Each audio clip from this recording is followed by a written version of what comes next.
Tonight on the Las Vegas Strip, a glittering casino is in the grip of federal agents. The FBI says a 2-year investigation uncovered a massive money laundering. An FBI raid exposes a powerful casino empire and 37 women imprisoned in silence. For 17 a.m. Las Vegas Strip, the Meridian Grand Casino Tower stood silent against the desert sky. 91 floors of glass and steel for $1 billion in annual revenue. A empire built on secrets. Federal agents were already inside. The elevator required 3 separate keys, a biometric scan, access to a floor that didn't exist on any public directory. Behind those security measures, 37 women had been imprisoned for years, some for nearly a decade. No one below knew they were there. If you want the full truth about what happened in that penthouse, hit like so this story reaches more people. The investigation started with numbers. Christine Reeves was a labor analyst reviewing employment data for the Department of Labor. She noticed something strange at the Meridian Grand. Cocktail waitresses were disappearing at rates far higher than other casinos. They left without collecting final paychecks. No forwarding addresses. No social media activity. No trace. Christine had worked in hotel human resources for years. She knew workers never abandoned wages they'd earned. The pattern was too concentrated, too deliberate. When she asked questions, the casino went silent. Human resources cited privacy concerns. Former supervisors refused to talk. Several ended conversations the moment she mentioned specific names. The women had vanished into nothing, erased from the system. Comment exposed if you think this sounds like trafficking. The FBI opened a case. Special Agent Victor Hernandez took the lead. He was 49 years old, 20 years hunting criminals who hid behind legitimate businesses. He'd seen casino skimming, labor racketeering, every scheme Las Vegas could produce. But nothing like this. Raymond Cross owned the Meridian Grand, 17 casinos across 6 states, over 40,000 employees, a face on billboards visible from every highway into Vegas. He was celebrated as a visionary, a philanthropist, a model of American success. He was also a predator. The penthouse occupied the entire 91st floor, 30,000 square feet of luxury. Cross hosted parties there for celebrities and politicians. Champagne flowed. Power brokers networked. Everything looked legitimate. Behind hidden panels were rooms no guest ever saw. Agent Hernandez spent 22 months building the case. Financial records showed payments through shell companies, destinations that made no sense for legitimate business. He found sources inside the Meridian Grand, employees who'd seen irregularities they couldn't explain. The breakthrough came from a security officer named Daniel Torres. Daniel had worked executive protection for 6 years. He'd glimpsed things he wasn't supposed to see, heard conversations that haunted him. He knew women were being held somewhere in the penthouse. He knew Cross was responsible. His conscience finally broke his silence. If this shocks you, type yes below. Daniel described the penthouse layout in detail. Concealed passages behind closets, biometric locks on hidden doors, security protocols designed to keep secrets buried. He identified personnel in Cross's inner circle. He provided dates of gatherings whose guest lists included names on international watch lists. Most importantly, he confirmed the women were real. The raid was planned like a military operation. FBI, Nevada State Police, Department of Homeland Security, tactical units trained for exactly this scenario. They chose a Wednesday in February, pre-dawn darkness. Cross would be present. The casino floors below would be full of guests gambling, without any awareness of what was happening above. The elevators were secured first. Service operators replaced by agents in maintenance uniforms. The private elevator to Cross's residence was accessed through override codes. The ascent was monitored from multiple positions throughout the tower. No warning could reach the penthouse. The doors opened at 4:23 a.m. to marble floors and museum-quality art, furnishings worth more than most agents would earn in their careers. The tactical team moved fast. They secured rooms still scattered with evidence of a party that had ended hours earlier. Empty champagne bottles, discarded clothing, signs of activities that became clearer as they documented the scene. Raymond Cross was in his bedroom, awake, sitting in a chair facing the door as if he'd been waiting. "I assume you have a warrant," he said calmly. You're going to need lawyers. Agent Hernandez replied. Share this so more people understand what was hidden in plain sight. The search took over 14 hours. Investigators located the hidden spaces Daniel had described. Concealed panels behind ordinary closets.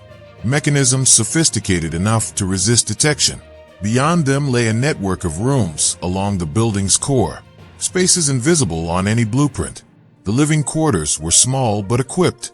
Private bathrooms. Comfortable beds. Televisions showing an outside world the captives couldn't access. Production facilities with professional lighting and cameras. Entertainment spaces designed for wealthy clients whose appetites couldn't be satisfied through legal channels. The women were found throughout the complex. 37 individuals, ages 24 to 34, held for periods ranging from 4 months to over 8 years. Some had been cocktail waitresses at the Meridian Grand before their disappearance. Others had been recruited through agencies in different cities. All had been processed into a system designed to ensure compliance through confinement and psychological manipulation. Jessica Palmer was identified first, missing from Las Vegas 4 years earlier. She was 31 years old, but looked far older. Years underground without natural light. Her body weakened, her mind unable to process that rescue had finally arrived. When Agent Hernandez told her she was free, Jessica didn't respond. She simply stared. Empty expression. No recognition that her captivity had ended. Common justice, if you believe these women deserve better. The longest-held survivor was Min Chun, imprisoned for 8 years after being recruited from a casino in Macau. She was 34 years old. She'd spent her entire adult life, since age 26, in those hidden rooms. She remembered the iPhone 4 as new technology. She'd never heard of Instagram or TikTok. She'd missed the entire Trump presidency, the COVID pandemic, countless events that reshaped the world. The disorientation of rescue was compounded by confronting a reality that had evolved beyond recognition. The evidence recovered documented everything. Financial records traced money through shell companies to clients whose identities were protected by layers of intermediaries.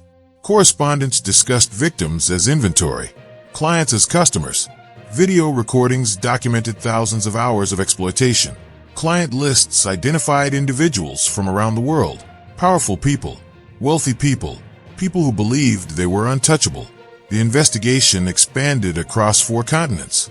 Cross's operation was one node in a network spanning multiple countries. The FBI coordinated with Interpol and national agencies across Europe, Asia, and the Middle East. Over 60 arrests followed in the first year. Casino executives who looked away.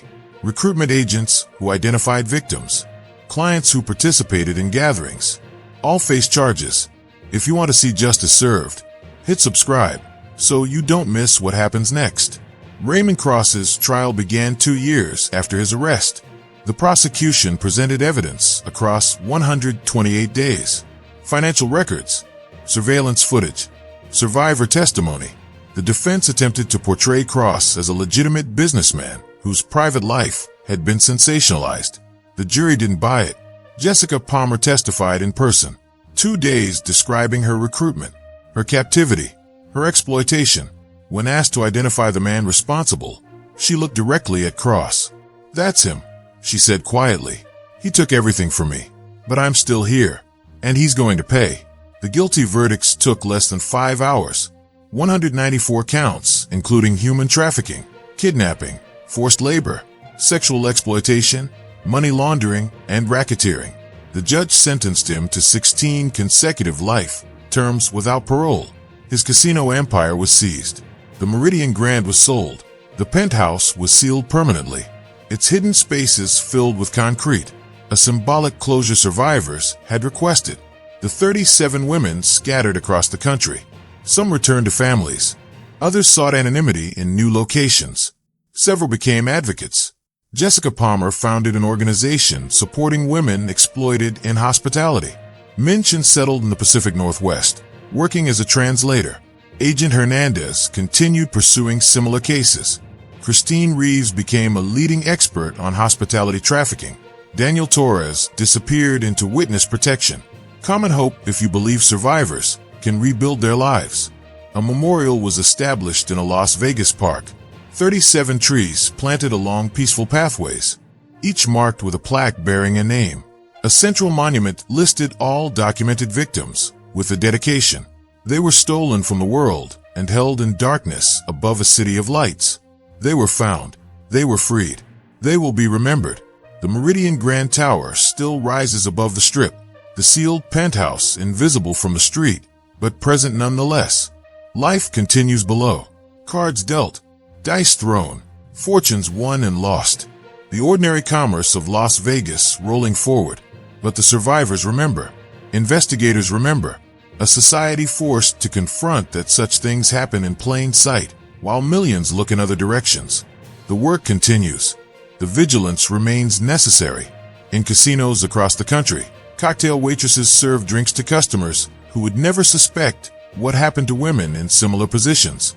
The reforms that followed provide some protection, but no reform eliminates the fundamental vulnerability of workers whose value is measured by appearance and whose departures rarely trigger investigation. Hit like if you believe justice is worth fighting for.